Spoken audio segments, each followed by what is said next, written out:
dari staf ini ya, dinas, dan tentu saja ibu-ibu yang kami banggakan, semua yang hadir pada siang hari ini. Ada yang sedang membawa bayi, nanti sambil menyusui nggak ini? Tapi disembunyiin ya Bu ya. Bahaya, ada Pak Sekcam, ada Pak Kades. Waduh. Di sini tentu ada kader ya, ada apa namanya, juga ibu dari bayi Baduta namanya, bayi 2 tahun ya. Dan semua ada ibu hamil di sini? Ada, semua saja ya. Yang saya kasihi dan saya cintai, terima kasih ibu-ibu sudah mau hadir pada siang hari. Walaupun siang tapi ini masih sejuk ini. Jadi tambah deh ngantuknya ya. Jadi angin-angin sepoi-sepoi ini jangan sampai membuat mata kita jadi ngantuk. Jadi ibu-ibu sekalian dan bapak-bapak yang kami hormati, mengapa kami hadir di sini? Jadi program pengasuhan 1000 hari pertama kehidupan itu sangat-sangat penting ya bagi anak-anak kita, baik yang masih dalam kandungan, yang sudah lahir sampai 1000 hari. Seperti kita ketahui, pengasuhan anak masih dalam kandungan ya, kemudian baru lahir, menyusui sampai 1000 hari ini sangat menentukan bagaimana kesehatan anak-anak kita nanti, kecerdasannya, dan bagaimana kita menanamkan akhlak, karena orang tua adalah pengasuh pertama di dalam kehidupan. Sebelum nanti anak-anak ini sekolah ya, kita serahkan kepada guru di sekolah dan dia mulai bersosialisasi dengan teman-temannya sehingga pengaruh luar masuk. Nah, bila kita dari awal sudah menanamkan nilai-nilai agama, nilai-nilai budaya, nilai-nilai moral, kita harapkan apapun ya pengaruh dari luar, anak-anak kita ini sudah kuat. Disitulah nanti kita akan membahas 8 fungsi keluarga yang nanti akan kita sampaikan. 8 fungsi keluarga versi KB ya, versi dinas KB. Tentu fungsi keluarga itu macam-macam, bisa dilihat dari sisi agama dan lain-lain. Tapi setelah saya lihat, nah dari versi dinas keluarga berencana ini sudah komprehensif, udah memasukkan juga unsur-unsur agama, budaya, moral dan lain-lain. Sebelum kita sampai kepada materi, tadi Bapak Sekcam sudah sampaikan juga. Di sini ada ya, ayo cegah stunting. Jadi program pengasuhan 1000 hari pertama kehidupan ini sebetulnya adalah ditujukan untuk mencegah stunting ini sebagai sosialisasi, edukasi bagi ibu-ibu semua dan masyarakat umumnya yang ada di setiap desa. Nah, apa pula peran PKK? Kan gitu. PKK itu kan tim penggerak ya, pemberdayaan kesejahteraan keluarga. Artinya PKK itu visinya, tujuannya semua adalah yang berkaitan dengan kesejahteraan keluarga. Nah, jadi dalam hal ini kami dari PKK sebagai satu mitra pemerintah, kami ada komitmen untuk percepatan penurunan stunting. Nah, ini bagian dari kami juga ya. Kami kan ada pokja-pokja ya di dalam PKK ini, ya Ibu Kades ya. Nah, PKK ini kan muncul nih dari bawah, ya, sukarela, dari, oleh, dan untuk masyarakat. Nah, komitmen PKK sebagai mitra pemerintah adalah ikut serta mendukung program pemerintah. Pak Jokowi ya, programnya adalah menurunkan angka stunting di seluruh Indonesia. Di seluruh Indonesia berarti gubernur di provinsi, bupati di kabupaten, kepala desa di desa. Kan begitu. Nah, di Kabupaten Dairi 2019 itu ditetapkan sebagai daerah atau kabupaten lokus stunting. Karena apa? Karena angka stuntingnya tinggi. Ini ngomong-ngomong stunting itu kita tahu nggak ya? Apa sih stunting? Ada yang bisa jawab ibu-ibu? Apa stunting? Mungkin salah satu ada yang bisa bantu saya, stunting itu apa? Silakan. Ya Bu, boleh. Jawab aja Bu. Silakan Bu.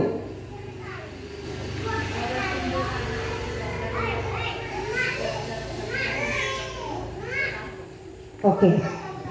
Terima kasih Bu. Jadi stunting itu adalah pertumbuhan anak yang tidak sesuai dengan usianya. Kalau orang gampang-gampangnya bilang anak cebol gitu kan, suka bilangnya gitu. Tapi bukan sebatas itu juga. Artinya makanya di Posyandu itu selalu ada pengukuran panjang anak, lingkar kepala, gitu kan, yang harus sesuai dengan usianya, sudah ada standar. Nah, kalau kurang itu dinyatakan masuk ke dalam kelompok stunting. Nah, itu dia ya pengertiannya. Di Kabupaten Dairi tahun 2019 itu ada sekitar 39% anak-anak dari usia 0 sampai 6 tahun yang menderita stunting. Nah, stunting ini erat hubungannya dengan bagaimana kita pola hidup sejak sebelum menikah. Waktu hamil, bagaimana kita makannya, bagaimana kita pola hidupnya. Nah, seperti itu ya. Kemudian setelah lahir anak, bagaimana gizinya, ya gizi ibunya. Kan semua itu berkait-kaitan. Itulah dia yang ingin PKK sampaikan kepada ibu-ibu ya, yang menjadi sasaran. Tadi ada dikatakan usia subur, usia produktif. Itulah sasaran kami. Ibu-ibu usia produktif yang sebelum masa kehamilan ya, sebelum menikah bahkan, masa kehamilan dan masa anak ini mencapai usia 1000 hari kehidupan. Nah, itulah sasaran kami. Tadi dikatakan oleh Kepala Dinas ada sekitar 7.000 di seluruh Kabupaten Dairi. Nah, dan masih di sasaran yang tadi ya, masih kami jangkau tuh baru sekitar 4.000, sekitar 50%. Sekitar 50%. Artinya masih ada 50% lagi ibu-ibu seperti ibu-ibu ini yang belum pernah mendengar apa itu stunting. Gitu kan?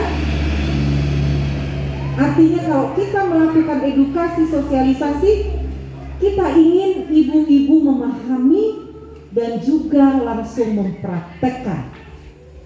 Begitu ya ibu-ibu? Nah, itulah peran PKK dalam hal ini Pokja 4. Kami ingin memastikan angka stunting di Kabupaten Dairi turun dari 39, sekian persen. Dan puji Tuhan pada waktu beberapa bulan yang lalu Bapak Bupati sudah mempresentasikan progres prevalensi stunting. Angka stunting kita menjadi turun drastis ya, menjadi 18, sekian persen. Artinya kita bisa menurunkan sebanyak 50%. Kita kasih tepuk tangan dulu ya. Nah, ini ibu-ibu kerja seluruh saja, baik pemerintah daerah dalam hal ini dinas kesehatan, dinas KB, semua ikut serta, kepala desa, camat beserta jajaran semuanya ikut ambil bagian beserta PKK juga dalam hal ini Pokja 4. Nah, jadi ibu-ibu, sekarang bagaimana supaya anak-anak ini terus berkembang? Ya, terus berkembang supaya mereka menjadi anak-anak yang bisa kita banggakan, generasi emas Kabupaten Dairi yang mungkin besok menjadi apa? Bisa jadi presiden? Amin. Siapa bilang tidak? Kita tidak pernah tahu. Mungkin dari anak yang kita gendong ini besok ada jadi menteri. Amin. Jadi bupati. Amin. Jadi kepala desa. Amin. Nah, apalagi kepala desa ya desanya sendiri. Nah, oleh karena itu kita pastikan anak-anak calon pemimpin ini harus sehat, harus bahagia. Anak itu yang disebut anak emas bukan saja secara intelektual dia pintar, tapi secara mental dia juga hebat. Nah, ini dia keseimbangan antara IQ dan EQ. Nah, ini nanti yang kita bahas. Itu semua ada dalam keluarga. Bagaimana pola asuh keluarga itu akan menentukan bagaimana anak-anak kita ini nanti jadi apa dia. Itulah yang akan kita bahas di dalam 8 fungsi keluarga versi KB ya, BKB ya Bu, BKKBN. Oke, nah jadi kita langsung saja, nanti Ibu Eva akan lanjutkan. Tapi sebelum ke situ saya mau tanya dulu. Yang disebut keluarga apa sih Bu? Ini kita interaktif ya, supaya kita nggak ngantuk ya. Apa itu keluarga? Nah, kita sudah berkeluarga nih, udah punya anak pasti udah berkeluarga nih. Tapi kadang-kadang disebut keluarga itu apa ya? Ayo ibu-ibu, siapa yang bisa jawab, bantu saya. Apa yang namanya keluarga? Iya, silakan.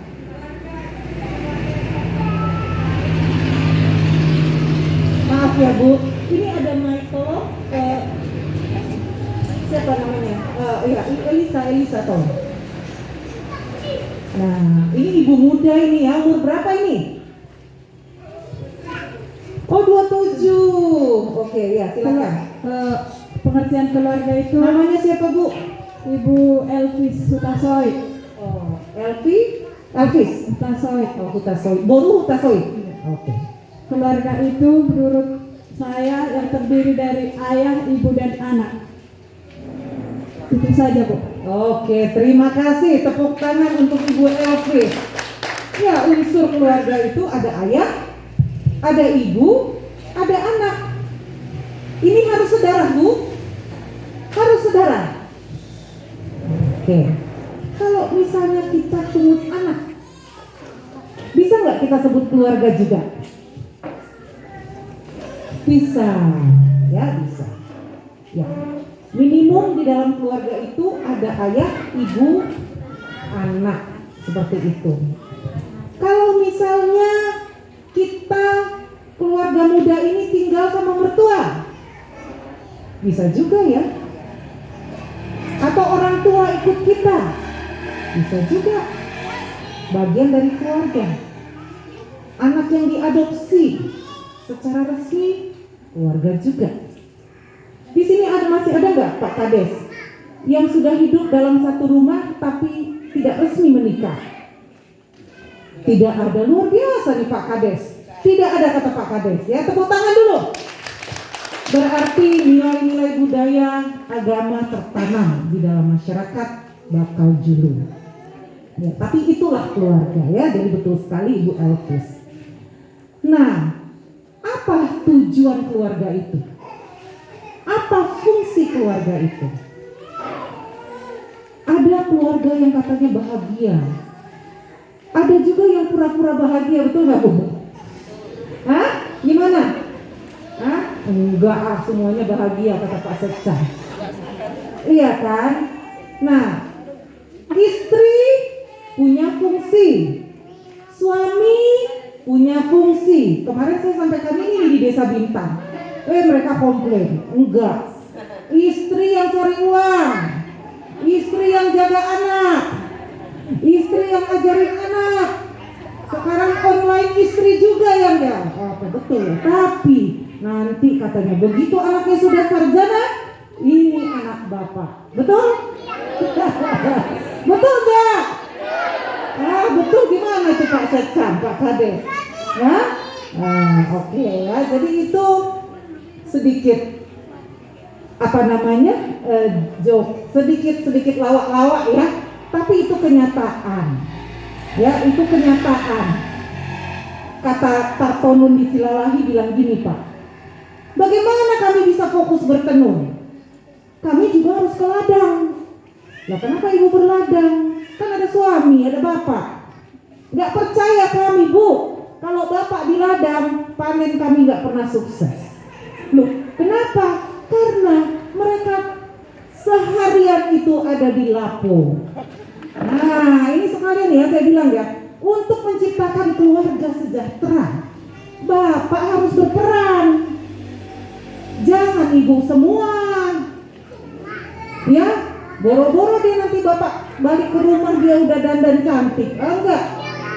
Nah, mana sempat katanya.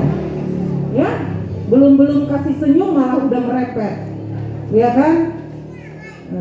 Gitu ya. Jadi semua harus dibicarakan. Komunikasi di dalam keluarga itu penting. Ya, zaman sekarang nggak cuma ibu yang mengajari anak belajar, bapak juga boleh dan harus. Ya, belum lagi nanti ada pendidikan. Wah, ini sekarang zaman sekarang ini aneh-aneh. Anak sekarang itu kelas 4 SD sudah ada pendidikan seksual. Ya, sex education. Penting gak Bu? Penting sekali.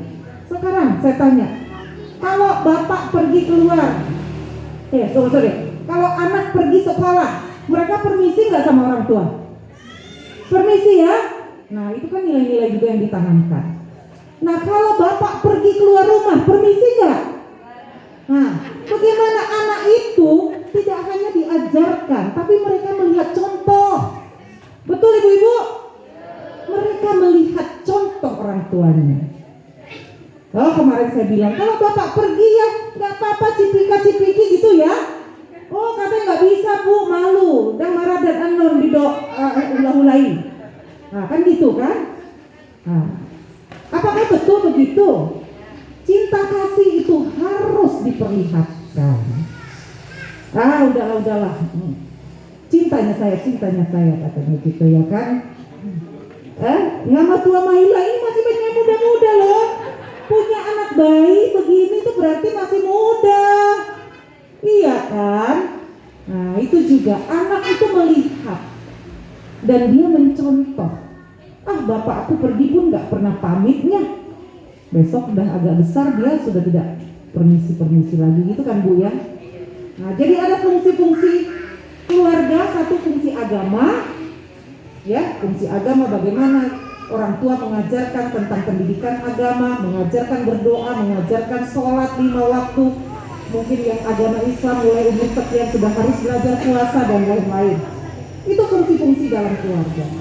Ada fungsi cinta kasih, ya, ada fungsi reproduksi juga, ada fungsi untuk lingkungan juga, pendidikan dan lain-lain.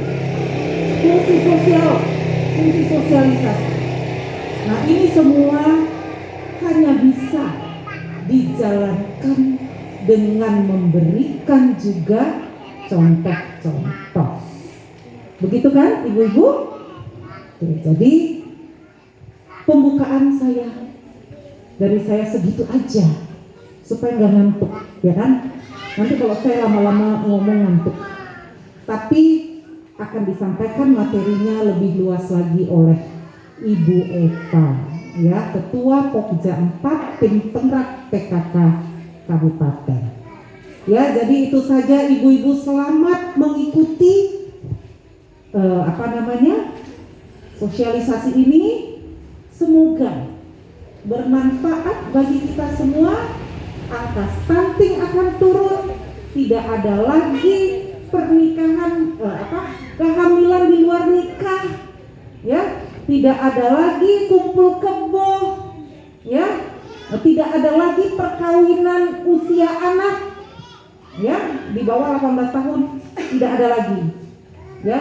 Ini semuanya akan ada di dalam materi.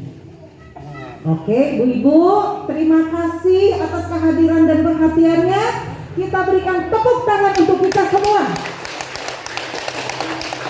Juah-juah, horas, menjuah-juah.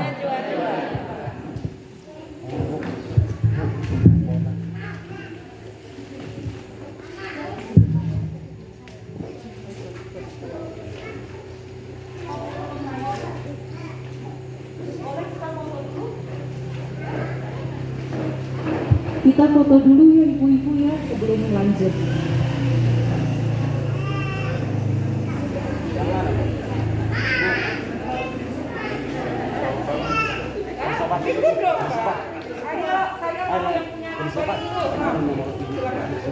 Ya, teman, ya.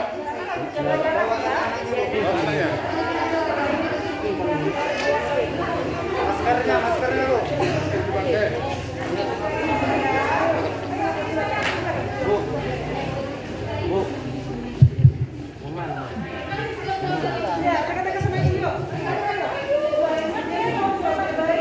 Pada ibu-ibu yang mau ikut berfoto, maskernya dipakai bagus, Bu.